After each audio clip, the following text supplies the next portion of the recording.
మనం కొద్ది రోజుల నుంచి ఇప్పటికీ 4 వారాల నుంచి ప్రకటన గ్రంథములో ఉన్న కొన్ని సంఘపు పరిస్థితులను నేర్చుకుంటూ దానికి అనుసంధానముగా విత్తువాని ఉపమానాన్ని మనం నేర్చుకుంటూ ఉన్నాం. ఈ క్రమంలో ప్రకటన గ్రంథములో ఉన్న కొన్ని సంఘములను మనం చూసాము. ఈ 4 వారాలలో విత్తువాని ఉపమానములో ఉన్న గడిచిన 3 వారాలలో 3 రకాలైన నేలలు మనం చూసాం. మొట్టమొదటిది త్రోవ పక్కనున్న నేల, రెండవది రాతి నేల, మూడవది ముళ్ళ పొదలతో ఉన్న నేల అనేది చూసాం. ఈరోజు ఈ మొదటి వారంలో ఈరోజు కూడా అదే క్రమంలో ఈ ఉపమానాన్ని మనం పూర్తి చేసుకుందాం. తెరవండి ప్రకటన గ్రంథము 2వ అధ్యాయము. ఈ ప్రకటన గ్రంథము 2వ అధ్యాయము 18వ వచనం నుంచి నేను కొన్ని మాటలు చదువుతూ ఉన్నాను. ప్రకటన గ్రంథము 18 నుంచి నేను చదువుతున్నాను. తెరవండి. తుయతైరలో ఉన్న సంఘపు దూతకు ఇలాగు వ్రాయము. ఇక్కడ దేవుడు వ్రాయించిన సంఘం పేరేమిటి? తుయతైరా. ఈ సంఘానికి ఒక ప్రత్యేకమైన లక్షణం ఉందంట. దేవుడు చెప్తున్నారు చూడండి. అగ్నిజ్వాలల వంటి కన్నులను, అపరంజిని పోలిన పాదములు గల దేవుని కుమారుడును చెప్పు సంగతులేవనగా, నీ క్రియలను, నీ ప్రేమను, నీ విశ్వాసమును, నీ పరిచర్యను, నీ సహనమును నేనెరుగుదును. నీ మొదటి క్రియల కన్నా నీ కడపటి క్రియలు మరి ఎక్కువైనవి అని ఎరుగుదును. ఇక్కడ దేవుడు చెప్తున్నారు, ఈ తుయతైరా సంఘము కొరకు ఏమని మాట్లాడుతూ ఉన్నారంటే, మొదట నువ్వే క్రియలైతే చేశావో ఇప్పుడు చూస్తుంటే ఆ క్రియల కన్నా మరెక్కువైన క్రియలు నువ్వు చేశావు. అంటే ప్రారంభ జీవితంలో ఈ సంఘానికి చేసిన క్రియల కన్నా చివరి దినాల్లోకి వచ్చేటప్పటికి ఈ క్రియలు ఎలా ఉన్నాయంట? ఎక్కువగా ఉన్నాయంట. అంటే ప్రారంభించిన క్రియల కంటే ఈ చివరకు చూసేటప్పటికి ఈ సంఘం క్రియలు ఎలా ఉన్నాయి? ఎక్కువగా ఉన్నాయి. అంటే ప్రారంభంలో ఏం చేసిందో చివరికి వచ్చేటప్పటికే మరీ ఎక్కువగా చేసిందంట. ఈ మాట అక్కడ ఉన్న 7 సంఘాల్లో ఏ సంఘానికి లేదు. అంటే ప్రారంభంలో ఉన్న స్థితి కంటే చివరికి వచ్చేటప్పటికి సంఘ పరిస్థితి చాలా ఎక్కువగా అభివృద్ధి చెందిందంట. ఈ మాట ఎలాగే ఉంచండి.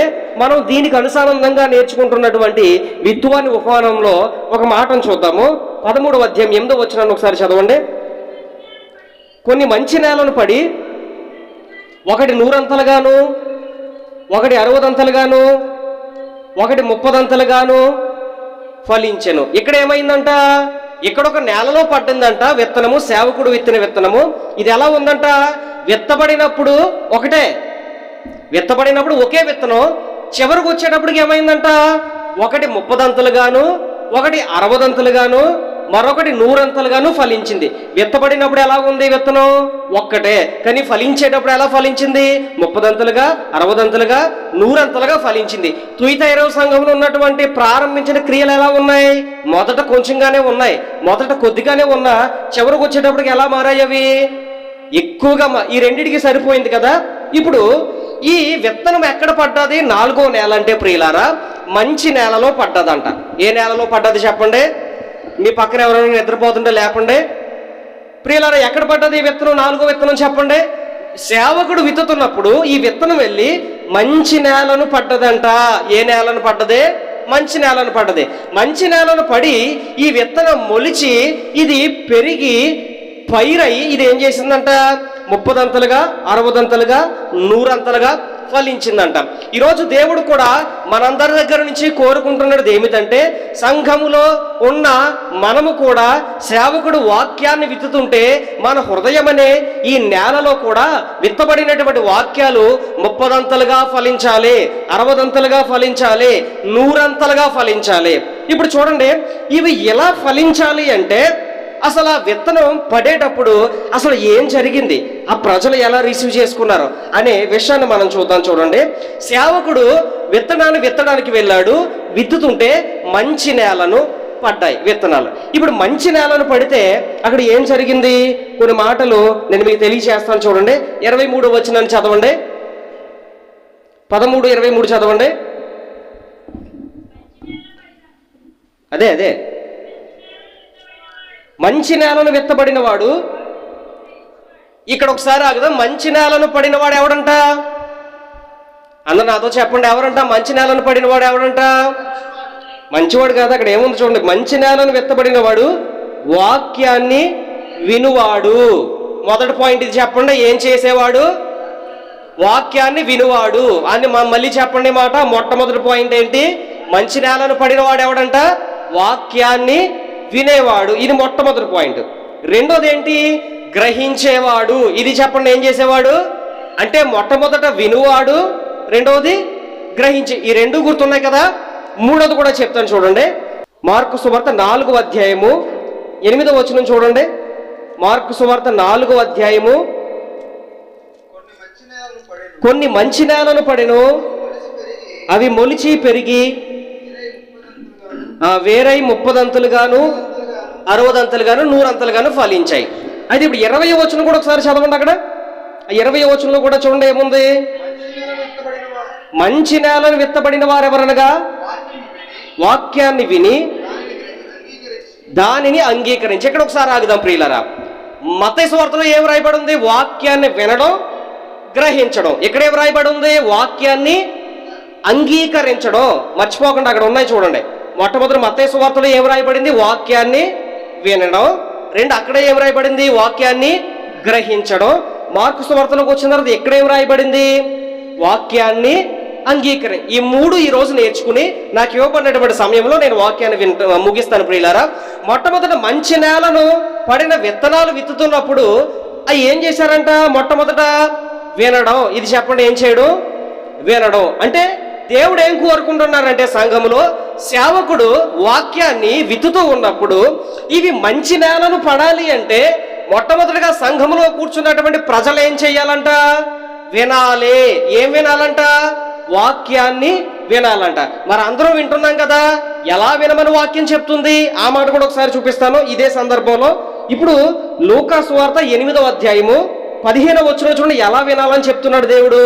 లూకా సువార్త 8వ అధ్యాయం 15వ వచనం చూడండి. మంచి నేలలో ఉండు విత్తనమును పోలిన వారు ఎవరనగా యోగ్యమైన మంచి మనస్సుతో వాక్యాన్ని వినేవారు. ఇక్కడ ఒకసారి ఆగుదాం. మొట్టమొదటి పాయింట్ వినాలి వినాలి వినాలి అని చెప్పుకుంటున్నాం మనం. ఇప్పుడు వినాలి అంటే ఎలా వినాలని వాక్యం చెప్తుంది ఇక్కడ? మంచి నేలను పడేవారంట యోగ్యమైన మనస్సుతో వాక్యాన్ని వింటారంట. ఎలా వింటారంట అంటే వినడం అంటే నార్మల్గా వినడం కాదు, మామూలుగా వినడం కాదు. వినే వ్యక్తులు సంఘంలో ఎలా ఉండాలని దేవుడు చెప్తున్నారంటే యోగ్యమైన మనస్సుతో వినాలి. ఈ మాట చెప్పండి, ఏ మనస్సుతో వినాలి? యోగ్యమైన మనస్సుతో వినాలి వాక్యాన్ని. మంచి నేలను పడాలి అంటే యోగ్యము కాని మనసు అంటే ఏంటి? మరి నేను మీకు కొన్ని సందర్భాలు చెప్తాను చూడండి. అపోస్తులుడు అయిన పౌలు గారు వాక్యాన్ని ఒకరోజు బోధిస్తూ ఉన్నారంట. ఒకరోజు వాక్యాన్ని బోధిస్తూ ఉంటే కిటికీ దగ్గర కూర్చుని ఐతూకు అనే ఒక యవనస్తుడు కూర్చొని వింటున్నాడంట. ఆడు వాక్యాన్ని వింటూ వింటూ ఏం చేశాడంట? నిద్రలోకి వెళ్ళిపోయాడంట. నిద్రలోకి వెళ్ళిపోయి పైన మేడగది కిటికీలో నుంచి కిందకు పడిపోయాడంట. కిందకు పడిపోయి చనిపోయాడంట. ఇతను ఎందుకు వచ్చాడు? వాక్యాన్ని వినడానికి. మరి వినడానికి వచ్చినటువంటి వ్యక్తి కిటికీ దగ్గర కూర్చుని ఏం చేశాడు? ఆ గాలికి ఏం చేశాడంటే నిద్రలోకి వెళ్ళిపోయాడు. మేడ మీద నుంచి కిటికీలోంచి కిందకు పడిపోయాడు, చనిపోయాడు. ఇప్పుడు చూడండి, వినడం అంటే నార్మల్గా కూర్చొని వినడం కాదు. వినడం అంటే మనసు ఎక్కడో పెట్టి వినడం కాదు. మంచి నేలలో విత్తనాలు పడాలంటే, మన హృదయంలో ఫలించాలంటే ప్రియులారా మీకు చెప్తున్నాను ఇక్కడ ఎలాంటి మనసుతో వినాలంటే యోగ్యమైన మనస్సుతో వినాలి. చెప్పండి, ఏ మనసుతో వినాలి?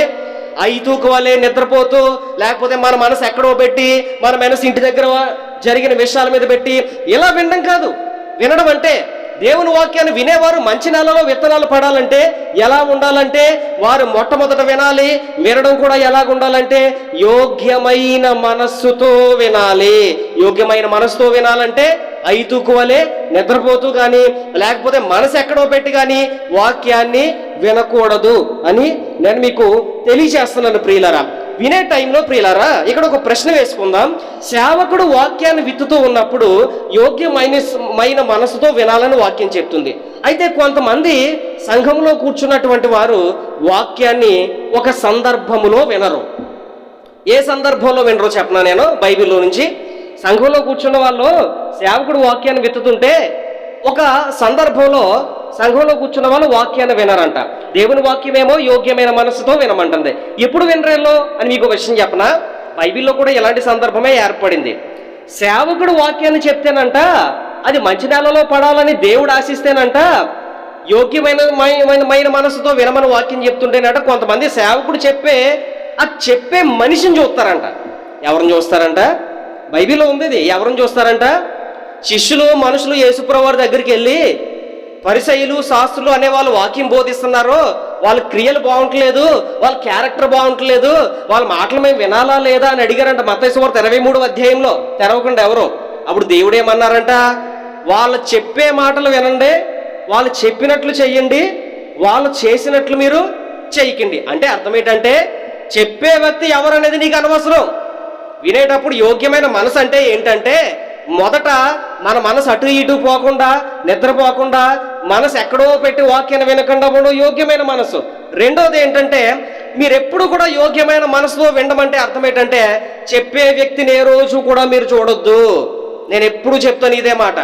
ఇక్కడ నిలబడిన సేవకుడు ఎవరైనా సరే, సూర్యప్రకాష్ గారైనా, అనిల్ కుమార్ గారైనా, జీవన్ అయినా, క్రాంతి కుమార్ అయినా, ఎవరైనా ఎవరు మాట్లాడుతున్నారు? ఇది చెప్పే వ్యక్తిని ఏ రోజు చూడొద్దు. మనలో ఉన్న మైనస్ ఏంటో తెలుసా? ఇతను ఒకనొకప్పుడు ఎలా బ్రతికాడు, ఎలా పాపి, లేకపోతే ఎలా తప్పు చేశాడు, ఎలా అపరాధం చేశాడు, ఎలాంటి వ్యక్తి కూడా ఈరోజు పరిశుద్ధమైన మాటలు బోధించేస్తున్నాడో అతనే కరెక్ట్గా లేడు, నేనెందుకు వినాలి అని అనుకోకూడదు ఎవరు కూడా. ప్రియులారా, దేవుడు ఏం చెప్పారంటే మీరు వాళ్ళు చెప్పేది మంచి చెప్తున్నారు, వాక్యం చెప్తున్నారు, వాళ్ళు చెప్పింది మీరు ఏం చేయాలి? వినాలి. కానీ వాళ్ళు చేసినట్టు మీరు వాళ్ళ క్యారెక్టర్స్ మీకు అనవసరం. ఇప్పుడు యోగ్యమైన మనసుతో వినడం అంటే అర్థం ఏంటంటే ప్రియులారా, మనము మన మనసు అటు ఇటు పోనివ్వకుండా చెప్పే మాటలు ఇది ఎవరు చెప్పారనుకోవాలి? దేవుడు మాట్లాడుతున్నారు నాతో. ఇక్కడ మాట్లాడేది సేవకుడు కాదు. ఏ సేవకుడు మాట్లాడినా అతనిలో నుంచి మాట్లాడేది ప్రభు అని మనము ఎరిగినప్పుడు ఆ విత్తనాలు మంచి నేలలో పడి ఎలా మారతాయంట? ఫలిస్తాయంట. ఇది వినడం గురించినది. ఎలా వినాలి చెప్పండి మనందరము? ఏ మనస్సుతో వినాలి? యోగ్యమైన మనస్సుతో వినాలి. చెప్పే వ్యక్తి ముఖాన్నే చూడకూడదు. చెప్పే వ్యక్తి ముఖాన్నే చూడకూడదు.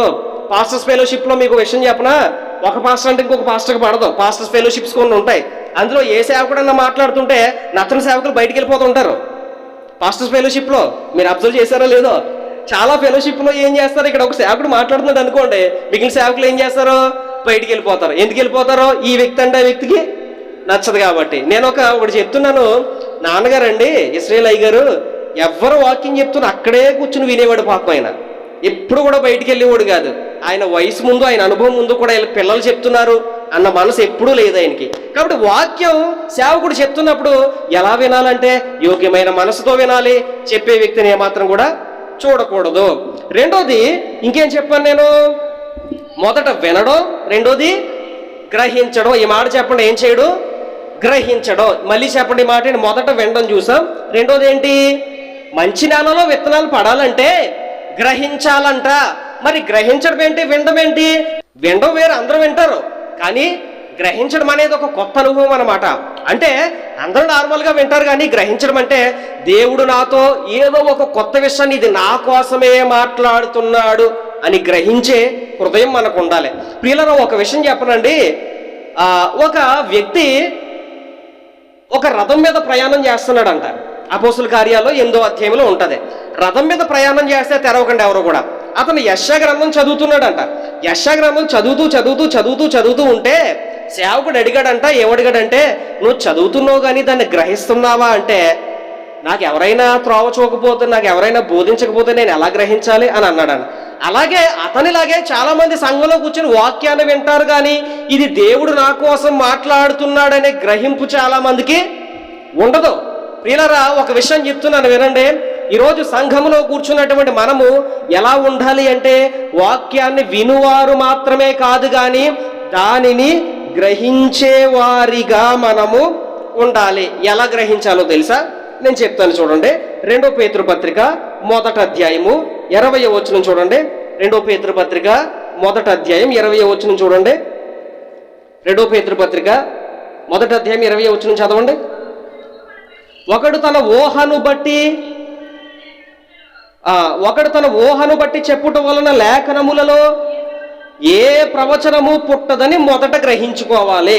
ఏం గ్రహించాలంటే వాక్యం వింటున్నప్పుడు ఏం గ్రహించాలో తెలుసా? వాక్యం వింటున్నప్పుడు ఈ మాటను బట్టి ఒకడు తన ఊహను బట్టి చెప్తున్న ప్రవచన వాక్యములు మనుషుని ఇచ్చను బట్టి కలగలేదు, అవి పరిశుద్ధాత్మ వల్ల ప్రేరేపించబడి దేవుని మూలముగా పలకబడుతున్నాయని గ్రహించాలంట. అంటే ఇప్పుడు సేవకుడు వాక్యం చెప్తుంటే మంచి నేలలో విత్తనాలు పడాలి అంటే ఎలా గ్రహించాలో చెప్పినా, వినబడుతున్న వాక్యము అతని సొంత ఆలోచనలతో చెప్తున్నాడు అని అనుకోకూడదంట. ఎలాగనుకోవాలి? ఇది ఒకడు ఇచ్చను బట్టి ఈ వాక్యం కలిగింది కాదు, ఇది దేవుని ఆత్మ చేత ప్రేరేపించబడి సేవకుడు మాట్లాడుతున్నాడని గ్రహించాలంట. ముందు ఏం గ్రహించాలంటే చెప్పండి, ఏం గ్రహించాలి? వాక్యం వినేటప్పుడు ఇది ఎవరు బట్టి కలుగుతుంది? పరిశుద్ధాత్మ ప్రేరణ చేత, దైవాత్మ చేత సేవకుడు మాట్లాడుతున్నాడు. ఇతను ఇచ్చను బట్టి, ఇతను సొంత ఆలోచనలు బట్టి వాక్యాన్ని మాట్లాడుతున్నాడని అనుకోకూడదంట. ఎలా అనుకోవాలి? ఇది దేవుని వాక్యం చేత లేదా దేవుని ఆత్మ చేత ఇది పలకబడుతుంది అని మొట్టమొదట గ్రహించుకోవాలి మనం వాక్యం వినేటప్పుడు. చాలామంది ఏమనుకుంటారో తెలుసా? వాక్యం చెప్పేటప్పుడు సొంత ఆలోచనలు, చూసావా మొన్న ఏదో గొడవ అయింది దానికోసమే చెప్పేస్తున్నాడు పాస్టర్, లేకపోతే ఇంకోటి ఏమో నా కోసమే చెప్పేస్తున్నాడు పాస్టర్, నీ కోసం చెప్పడానికే పాస్టర్ గారికి నేను చెప్తాను. నిజమైన సేవకుడు అంటే అలాంటి మనసు ఏ పాస్టర్కే ఉండదు. నువ్వు వాక్యాన్ని వినేటప్పుడు ఎలా గ్రహించాలో తెలుసా ప్రియులారా? ఇది మనుషుని ఇచ్చను బట్టి జరుగుతున్నది కాదు, ఇది ఎవరిని బట్టి కలుగుతున్న వాక్యం అని గ్రహించాలి. దేవునిని బట్టి, పరిశుద్ధాత్మ ప్రేరణను బట్టి ఈ వాక్యము ఏమవుతుంది? వెల్లడవుతుంది అని చెప్పి ఏం చేయాలి చెప్పండి? గ్రహించాలన్నమాట. ఇంకొక సందర్భం చూడండి. వాక్యాన్ని ప్రియులారా కొంతమంది అంట సంఘములో ఉన్న వాళ్ళు గ్రహించరంట. ఎందుకు గ్రహించరంటే దేవుని వాక్యం ఏం చెప్తుందో ఒకసారి చూడండి. కొరింథీయులకు రాసిన మొదటి పత్రిక, కొరింథీయులకు రాసిన మొదటి పత్రిక, మొదటి కొరింథీయులకు రాసిన పత్రిక 2వ అధ్యాయం 14వ వచనం చూడండి. 2వ అధ్యాయం 14వ వచనం చూడండి. ప్రకృతి సంబంధి అయిన మనుష్యుడు దేవుని ఆత్మ సంగతులను అంగీకరింపడు, అవి అతనికి వెరితనంగా ఉన్నాయి, అవి ఆత్మానుభవం చేత వివేచింపదగును గనుక అతడు వాటిని గ్రహింపడు. సంఘంలో కూర్చున్న వాళ్ళు వాక్యం వింటున్నా ఎందుకు గ్రహించరంట? ఇక్కడ ఉంది. ఎందుకు గ్రహించరంటే ప్రకృతి సంబంధి అయిన మనుషుడు ఆత్మ సంబంధమైన విషయాలనే గ్రహించడట. అంటే ప్రకృతి సంబంధమైన మనుషులు అంటే ఎవరంటే వాళ్ళు ఇప్పుడు కూడా వాళ్ళ బలం మీద, వాళ్ళ సొంత ఆలోచనల మీద ఆధారపడి జీవిస్తారనమాట. వాక్యం ఎంత బలబుద్ధి చెప్తున్నా అలా చెప్పుకుంటాడులే అని చెప్పి శరీరానుసారంగా, తర్వాత ప్రకృతి అనుసారంగా, ప్రకృతి సంబంధి కొంతమంది మనుషులు ఏం చేయరంట? దేవుని వాక్యాన్ని గ్రహించరంట. కానీ దేవుని వాక్యం ఏం చెప్తుందో తెలుసా ప్రియులారా? దేవుని వాక్యాన్ని ఎలా గ్రహించాలంటే, మంచి నెలలో పడాలంటే, ఇది దేవుడు తన ఆత్మ చేత నాతో మాట్లాడుతున్నాడు అని చెప్పి దైవ స్వరాన్ని గుర్తెరిగిన వ్యక్తులుగా మనము గ్రహించాలి. మీకు ఒక సంగతి చెప్తాను చూడండి. సమరయ స్త్రీ మీ అందరికీ తెలుసు కదా ప్రియులారా? సమరయ స్త్రీ ఒకరోజు నీళ్లు పట్టుకోవడానికి బావి దగ్గరికి వెళ్ళిందంట. బావి దగ్గరికి వెళ్తే అక్కడ ప్రియులారా యేసు ప్రభువు వచ్చి మాట్లాడుతూ ఉన్నారంట. మాట్లాడుతూ ఉన్నప్పుడు ఆ స్వరం ఎవరిదని గ్రహించింది ఆవిడి? ఆ మాట ఒకసారి చూపిస్తాను చూడండి. 4వ అధ్యాయం 19వ వచనం చూడండి. యోహాను సువార్త 4వ అధ్యాయం 19వ వచనం చూడండి. ఈ 4:19లో ఏముంది? తెరవండి అన్నమాట. అప్పుడు ఆ స్త్రీ, అయ్యా నీవు ప్రవక్తవని గ్రహించుచున్నాను. చూసారా ఏమని గ్రహించిందంట? చూసారండి, సమరయ స్త్రీ ప్రియులారా, యేసుప్రభువు మాట్లాడుతుంటే మాట్లాడేది నీవు కాదు, నీవు దేవుని చేత పంపబడిన వ్యక్తివి. ఆ మాటకు అర్థమైంది తెలుగులో ప్రవక్త అని అక్కడ రాశారు, కానీ దానికి అసలైన అర్థం ఏంటంటే నీవు దేవుని చేత పంపబడిన వ్యక్తివని ఈ లోకానికి నేను ఏం చేశాను? గ్రహించాను. ఇప్పుడు ఎలా గ్రహించాలి వాక్యాన్ని? దేవుడే పంపించాడని గ్రహించాలి సమరయ స్త్రీ వలె. కానీ వింటున్న మనము చూడండి, ఆ అధికారిలాగా రథం మీద ప్రయాణం చేస్తూ వాక్యాన్ని చదివేస్తామో వినేస్తామో కానీ గ్రహించమన్నమాట. కానీ దేవుని వాక్యాన్ని ఎలా గ్రహించాలని చెప్తున్నారు? మంచి నెలలో పడాలంటే అది ప్రవచనము, ఎత్తబడుతున్న వాక్యము, దేవుడే నాతో మాట్లాడుతున్నాడు అని చెప్పి సమరయ స్త్రీ వలె దేవుని చేత పంపబడిన మనుషుడవు నీవు ఒక ప్రవక్తవని నేను గ్రహించుచున్నానని చెప్పి అలా గ్రహించాలి. ఇది రెండవది. మొట్టమొదటి వినాలి, యోగ్యమైన మనసుతో వినాలి, ఫలించాలంటే. రెండోది గ్రహించాలి. ఎలా గ్రహించాలంటే పలకబడుతున్న ఏ ప్రవచనం కూడా మనుషుని ఇచ్చిన బట్టి కలిగేది కాదు, దేవుడే తన ఆత్మ ద్వారా నాతో మాట్లాడుతున్నాడని నమ్మాలి. వినబడుతున్న స్వరం కూడా దేవుడే పంపించాడని సమరయ స్త్రీ వలె మనము ఏం చేయాలి? వాక్యాన్ని గ్రహించాలి. ఇక మూడవది ఏం చెప్పాను? మూడో క్వాలిటీ ఏంటి? అంగీకరించడం. చెప్పండి మాట. పై రెండు బాగానే చేస్తారు కానీ కిందదే చేయరు. ఏంటది మూడోది? అంగీకరించడం. మూడోది చెప్పండి ఏంటి? ఏమండి, సేవకుడు వాక్యాన్ని విత్తుతున్నప్పుడు మంచి నేలలో విత్తనాలు పడి ఫలించాలంటే మూడవది అంగీకరించాలంట. ఏం చేయాలంటే చెప్పండి? అంగీకరించాలంట. అంగీకరించడం అంటే ఏంటి? ఒప్పుకోవాలి. ఏమని ఒప్పుకోవాలి? నేను కొన్ని సందర్భాలు చెప్తాను చూడండి. దేవుని వాక్యము పలకబడుతూ ఉన్నప్పుడు మూడవది మంచి నేలలో పడాలంటే అంగీకరించాలి. ఏం అంగీకరించాలి? వాక్యాన్ని అంగీకరించాలి. మీకు ఒక విషయం, కొన్ని సందర్భాలు చెప్తున్నా. అంగీకరించడం అంటే ఏంటో చెప్తున్నాను చూడండి.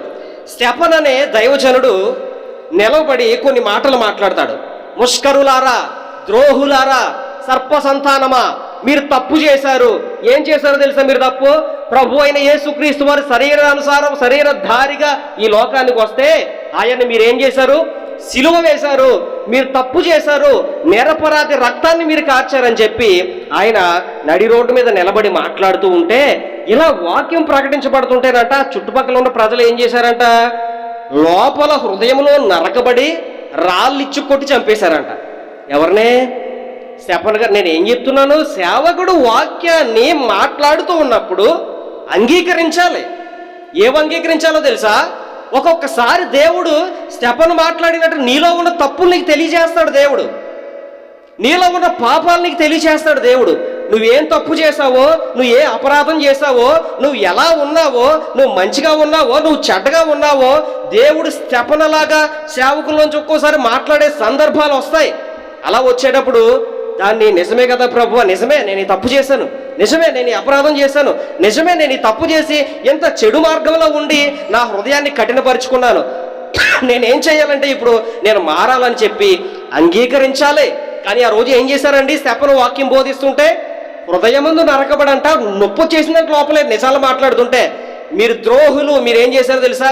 నిరపరాధి రక్తాన్ని మీరు చిందించారు, మీరు తప్పు చేశారు, మీరు అపరాధులు అంటే మరి వాళ్ళు చేసింది కరెక్టా కదా? చేసిందేనా సేవకుడు చెప్పాడు?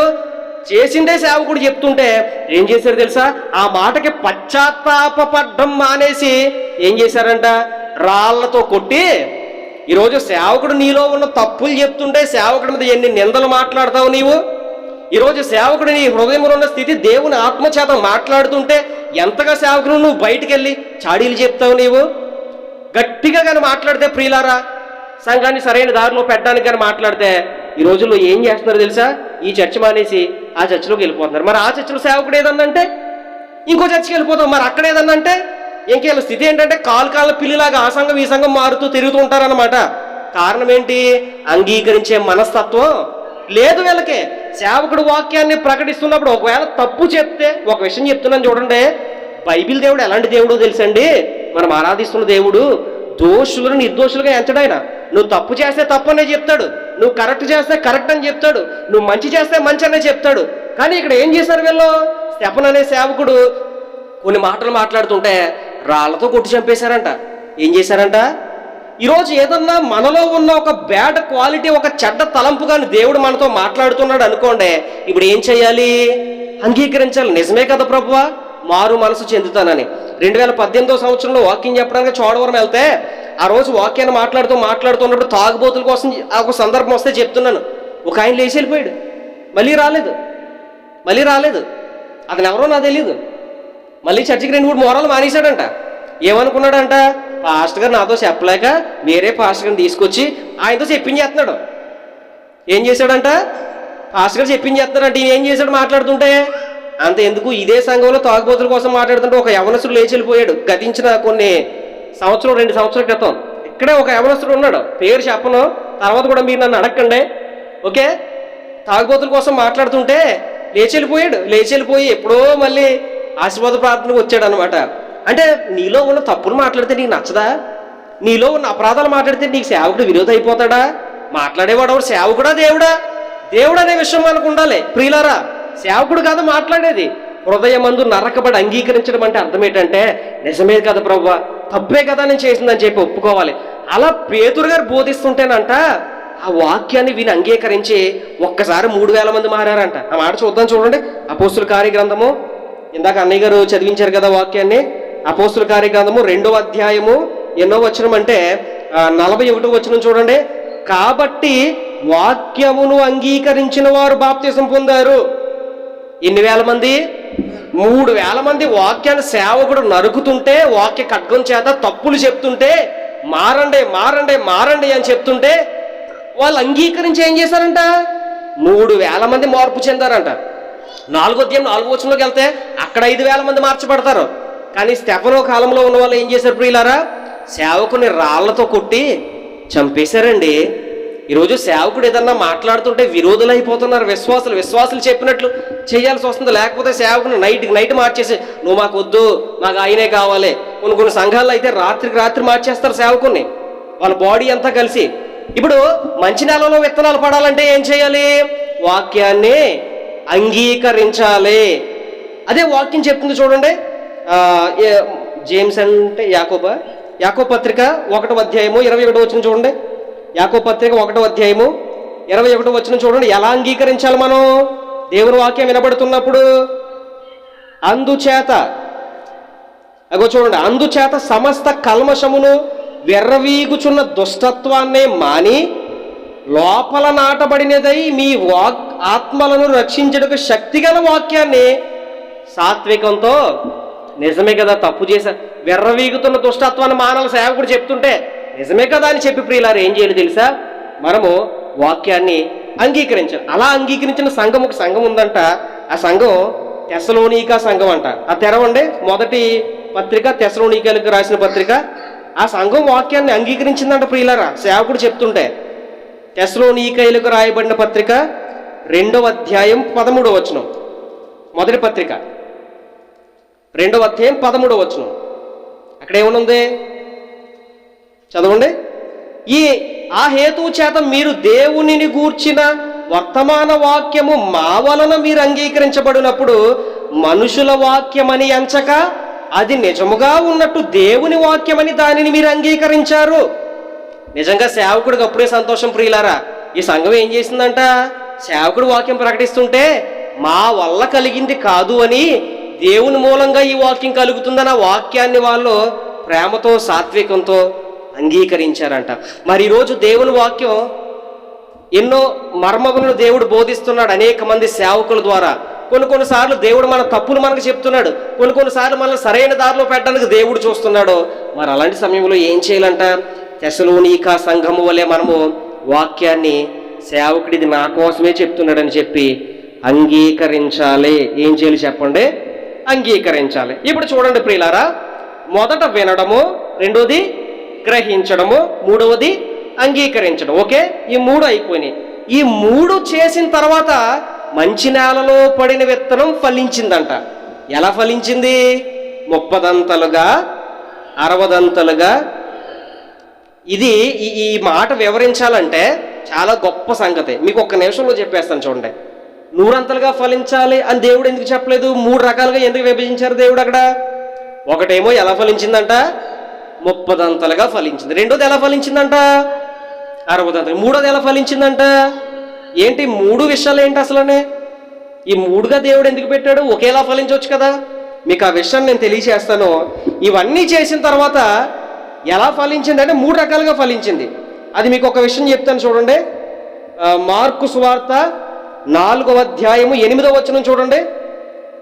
మార్కు సువార్త 4వ అధ్యాయం 8వ వచనం చూడండి. ఇక్కడ కొద్దిగా జాగ్రత్తగా వినండి. కొన్ని మంచి నేలను పడెను. ఇక్కడ ఒకసారి అక్కడ అవి మొలిచి, మొట్టమొదటిదే ఏంటి? మొదటిది ఏంటి? మొలిచి, మాట మర్చిపోకండి. ఒకటి. రెండోది ఏంటి? పెరిగి. మూడోది ఏంటి? పైరై. 3 మాటలు కనబడుతున్నాయా? మొదట మొలవడం, రెండోది పెరగడం, మూడోది పైరవ్వడం. 3 రకాలు. ఇప్పుడు దేవుడు ఎన్ని రకాలుగా ఫలిస్తారని చెప్పాడు? 30 ఫలించడం అంటే ఏంటో తెలుసా? వాక్యం హృదయంలో మొలవడం. చెప్పండి, వాక్యం హృదయంలో. వీళ్ళ వాక్యం హృదయంలో మొలిచిన తర్వాత అక్కడే ఉండిపోతారండి. వాళ్ళు 30 ఫలిస్తారు. రెండవది పెరిగి, ఇది ఎన్నంతలుగా? 60 పెరగడం అంటే ఏంటంటే సహవాసంలోకి వస్తారు వీళ్ళు. కొంతమంది హృదయంలో వాక్యాలు మొలుస్తాయి, 30 ఫలిస్తారు, మళ్ళీ ఎప్పుడో కనబడతారు. వాళ్ళు ఇంక ఉద్యోగాల్లో బిజీ అయిపోతారు, వ్యాపారాల్లో బిజీ అయిపోతారు. వారం తర్వాత కానీ దేవుడు గుర్తురాడు. అలాంటి వాళ్ళు ఎంతవరకు ఫలించారు? 30 ఫలించారు. మొలవడం అంటే అర్థం అది. రెండోది పెరిగారంట. పెరగడం అంటే సహవాసానికి దగ్గర అయ్యారు, ప్రార్థనకు దగ్గర అయ్యారు, అపోస్తుల బోధకు దగ్గర అయ్యారు, సేవకుడికి దగ్గర అయ్యారు. వీళ్ళు ఎలా ఫలించారు? 60 ఫలించారంట. 3 తర్వాత పైరైపోయారంట. కొంతమంది పైరంటే తెలుసా? ఒక్క విత్తనానికి చుట్టూ ఎన్ని మొలకలు వచ్చేస్తాయంటే, చూడండి, మనం ఒక్క విత్తనమే విత్తుతాం. ఇక్కడ ఈ ఆకుమడి వేసేటప్పుడు ఒక్క గింజను ఎలా పీకితే ఎన్ని వచ్చేస్తాయి? అందులో చాలా దుప్పులు ఉంటాయి కదా. అలాగే కొన్ని పైరైపోయాయండి. పైరవ్వడం అంటే 100 ఫలించడం అనమాట. 100 ఫలించడం అంటే విత్తనం ఒకటే, ఇప్పుడు చుట్టూ ఏమున్నాయి? పైరుగా వృద్ధి చెందింది. అంటే 100 ఫలించడం అంటే అర్థం ఏంటో తెలుసా? నీవు పొందినటువంటి రక్షణ నీ కుటుంబానికి కూడా తీసుకురావడాన్ని 100 ఫలించడం అంటారు. అంటే నువ్వు ఫలించావు, నీకు వాక్యం తెలిసింది, నువ్వు హృదయంలో నరకబడ్డావు, పశ్చాత్తాపడ్డావు, నిజమైన దేవుని తెలుసుకున్నావు. మరి 100 ఎప్పుడు ఫలిస్తావు? 30 స్థితిలోనే ఉండిపోతున్నావు, 60 ఉండే స్థితిలోనే ఉండిపోతున్నావు. మరి 100 ఎప్పుడు వస్తావు? 100 రావాలంటే నువ్వు పైరవ్వాలి. నువ్వు పైరవ్వడం అంటే అర్థం ఏంటంటే, ప్రియులారా, నీవు పొందిన రక్షణ నీ పిల్లలు పొందాలి, నీ భర్త పొందాలి, నీ భార్య పొందాలి, నీ ఇంటిళ్ళ పాది దేవుని రక్షణలోనికి రావాలి. అది పైరవ్వడం అంటే. విత్తనం ఒకటే, అది నీతో ప్రారంభమైంది. కానీ నువ్వు మొలిచే స్థితిలో ఉండిపోకూడదు, పెరిగే స్థితిలో ఉండిపోకూడదు. నీవు పైరైపోవాలి. పైరవ్వడం అంటే అర్థం ఏంటో తెలుసా? నీవు పొందిన రక్షణలోనికి నీ భర్తనే, నీ పిల్లలనే, నీ ఇంటిళ్ళ పాదిని, నీ అత్తగారినే, నీ మాంగారినే, తర్వాత అందరినే తీసుకొచ్చి ఎక్కడ కూర్చోబెట్టాలి? సంఘములో కూర్చోబెట్టి రక్షణను వాళ్ళకు పరిచయం చేయాలి. ఇదేంటో తెలుసా? 100 మరి అలా ఫలించిన వాళ్ళు ఎవరైనా ఉన్నారా? ఎందుకు లేరు? ఉన్నారు. లూది అనే స్త్రీ విన్నది వాక్యాన్ని, ఫలించింది. ఆవిడతో ఆపేసిందా?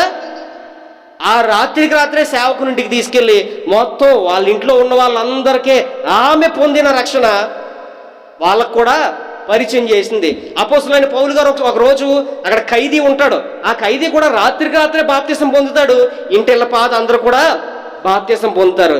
ఇది పైరవ్వడం అంటే. మొలిచే స్థితిలో ఉండిపోకూడదు, తర్వాత పెరిగే స్థితిలో ఉండిపోకూడదు. మనందరము ఎలాగైపోవాలి? పైరవ్వాలి. ఈ 3 జరిగిన తర్వాత ఫలిస్తామంట. ఈ 3 జరిగిన తర్వాత మరి ఫలించడం అంటే అర్థం ఏంటి? ఫలించడం అంటే ఈ క్వశ్చన్ చెప్పనా? ఫలించడం అంటే మన జీవితాల అభివృద్ధిలోకి రావడం. చెప్పండి మాట. ఏం చేయడం? అభివృద్ధిలోకి రావడం అంటే ఏ విషయంలో? శారీరకంగా, ఆధ్యాత్మికంగా, ఆర్థికంగా, ఉద్యోగపరంగా, అన్ని విషయాల్లో ఏం చేయాలంట? అభివృద్ధి పొందాలి. ఫలించడం అంటే అది అర్థం. ఫస్ట్ మొలవాలి, పెరగాలి, పైరవ్వాలి, వినాలి, గ్రహించాలి, అంగీకరించాలి. ఇవన్నీ చేసిన తర్వాత కానీ ఫలింపు రాదంట. అప్పుడు ఫలింపు వస్తే ఎలా ఉంటుందో తెలుసా ప్రియులారా? ఒకే ఒక్క మాట చూపిస్తాను చూడండి మీకు. ఒకవేళ ఫలిస్తే ఏ ఏ విషయాల్లో దేవుడు ఫలింపిస్తాడో తెలిసి ఇవన్నీ చేసిన తర్వాత, కొరింథీయులకు రాసిన పత్రిక 1వ పత్రిక తెరవండి. ఒకవేళ ఫలింపు కానీ మనలో ఉంటే ఎలా ఉంటుంది అనే మాటను కూడా నేను మీకు తెలియచేసి ముగిస్తాను. కొరింథీయులకు రాసిన 1వ పత్రిక 1వ అధ్యాయము 5వ వచనం చదువుతాను చూడండి. క్రీస్తును గూర్చిన వాక్యము మీలో స్థిరపరచబడినందున ఆయన యందు మీరు ప్రతి విషయములోనూ, ఏ విషయం అని ఉంది అక్కడ? కొన్ని విషయాల్లోనో, ప్రతి విషయంలోనా? ప్రతి విషయంలో అంటే ఉద్యోగం అందులోకి వచ్చేద్దా? చెప్పండి. ప్రతి విషయంలో అంటే కొరత లేదు, ఇంకా అది ఇది కాదు, ఇంకా అన్ని విషయాల్లో అంటే ఒకటే, నీ ఉద్యోగం అందులోకి వస్తుంది. 2 నీ రాబడి ఎందులోకి వస్తుంది. 3 నీ కుటుంబ అభివృద్ధి దాంట్లోకి వస్తుంది. నీ పిల్లల భవిష్యత్తు దాంట్లోకి వస్తుంది. ప్రియులారా, ప్రతి విషయంలో క్రీస్తును గూర్చిన సాక్ష్యం మీ హృదయంలో ఫలిస్తే ఎలా ఉంటుందంట? మీరు ప్రతి విషయములో అనగా సమస్త ఉపదేశములో, సమస్త జ్ఞానములో ఐశ్వర్యవంతులవుతారు. ఫలింపు వస్తే ఎలా ఉంటుందంట? మనమే కాదు, మనమే కాదు ప్రియులారా, అక్కడ ఉంది సమస్త విషయాల్లో. అంటే ఒక్కటి కాదు, రెండు కాదు, నీకే సౌఖ్యాలు కావాలో, నువ్వేదైతే ఆశిస్తున్నావో దేవుడు ఆ స్థితిలోనికి ప్రతి విషయాన్నే నీకు తీసుకొచ్చేలాగా చేస్తాడు. ఇక్కడతో వాక్యం పూర్తయింది. మరి చివరి మాట ఒక్క నిమిషంలో ముగించేస్తాను. మరి చివరి మాట, మనం ఈ 4 వారాలుగా 4 నేలలు చూసాం.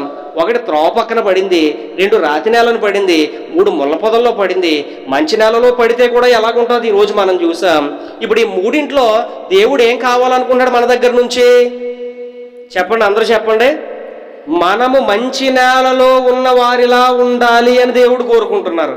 మరి దేవుడు మంచి నేలలో ఉన్నవారిలా కోరుకోవాలంటే మనం చేయాల్సిన పని ఒకే ఒక్కటి ఉంది. ఆ ఒక్క వచనమే చూపించి ముగిస్తాను. చూడండి, కొలస్సీలకు రాసిన పత్రిక 3వ అధ్యాయం 16వ వచనం చూడండి. కొలస్సీలకు రాసిన పత్రిక 3వ అధ్యాయము 16వ వచనం. 3వ అధ్యాయం 16వ వచనం తీసిన వాళ్ళు చదవండి. 3వ అధ్యాయం 16వ వచనం చూడండి. అందులో ఏమో నేను చదువుతున్నాను చూడండి. లాస్ట్ మాట చూడండి, క్రీస్తు వాక్యము మీలో సమృద్ధిగా ఉందా లేదా? ఇప్పుడు మంచి నేలను పడిన విత్తనాల్లా ఉండాలంటే మనం చేయాల్సిన పని ఏంటో తెలుసా? నీకు ఆశీర్వాదం కావాలంటే, నీకు దీవెన కావాలంటే, సమస్త విషయములలో నీవు 100 ఫలించాలంటే నువ్వు నేను చేయాల్సిన పని ఏంటో తెలుసా? ఏ వాక్యము లోపల ఉండాలి? కొలసి 3:16 ఉంది, క్రీస్తు వాక్యము సమృద్ధిగా ఎక్కడ ఉండాలి? ఎక్కడ ఉండాలి చెప్పండి, అందరూ చెప్పండి మాట. ఎక్కడ ఉండాలి? హృదయములో ఏముండాలి? హృదయములో అదే ఏమి నివసింపనివ్వాలి? మీరు అది వదిలేస్తున్నారు. ఏమి నివసింపనివ్వాలి? క్రీస్తు వాక్యం మన హృదయములో కొంచెం ఉండాలా, సమృద్ధిగా ఉండాలా? సమృద్ధిగా ఉన్నప్పుడు నువ్వు 100 ఫలిస్తావు. నీ కుటుంబం ఆశీర్వదించబడదు. సమస్త విషయములలో నీవు ఐశ్వర్యవంతురాలు అవుతావు. ఎప్పుడో తెలుసా? క్రీస్తు వాక్యము నీ హృదయములో సమృద్ధిగా ఉండాలి.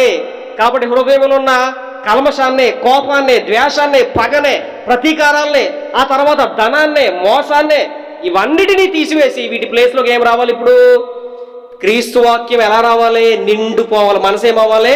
క్రీస్తు వాక్యం నిండిపోతే అప్పుడు మంచి నేలను పడిన విత్తనాలు అవుతారు. 30 100 60 ఫలించి వాళ్ళు ఐశ్వర్యవంతులు అవుతారు ప్రతి విషయంలో. కాబట్టి ఏ నేలలో ఉండాలనుకుంటున్నామో తేల్చుకోవాల్సినటువంటి పరిస్థితి ఎవరిదే? ఏమండి, ఒక విషయం చెప్తున్నాను చూడండి. ఎప్పటి వరకు ఎలాంటి బ్రతికైతే బ్రతికామో ఇక్కడి నుంచి ఆశీర్వాదం ఖచ్చితంగా మనం చూడాలి. స్తోత్రం చెప్తారా? అలాంటి మాటలు విన్నప్పుడు కనీసం హల్లెలూయా చెప్పండి. ఆ మాటలు మన జీవితాల్లో ఫలిస్తాయి. మాట్లాడుకుంటూ కూర్చుంటున్నారు. ఖచ్చితంగా ఈ నూతన సంవత్సరం, నూతన నెల నుంచి ఖచ్చితంగా మనం ఆశీర్వాదం చూడాలా లేదా? మీకు ఆశీర్వాదం కావాలా వద్దా? మీకు దీవెన కావాలా వద్దా? చదువుకునే పిల్లలకు ఉద్యోగాలు కావాలా వద్దా? నాకు ఎక్కడ వస్తుంది అన్నట్టు చూస్తా. దేవుడు ఖచ్చితంగా చేస్తాడు. దేవుని వాక్యాన్ని మీ మనసులో పెట్టుకోండి. సినిమాలు, సీరియల్లో, పనికి మళ్ళీ చెత్త, ఇన్స్టాగ్రామ్లు, వాట్సాప్లు అన్నీ తీసిపాడేయండి. దేవుని వాక్యాన్ని పెట్టుకోండి. ఖచ్చితంగా దేవుడు మిమ్మల్ని దీవిస్తాడు. మీరు మంచి నేలలో పడిన విత్తనాల్లాగా ఆశీర్వదించబడతారు. హల్లెలూయా. దేవుడి కొద్ది మాటలు దీవించి ఆశీర్వదించబడును గాక. ఆమేన్.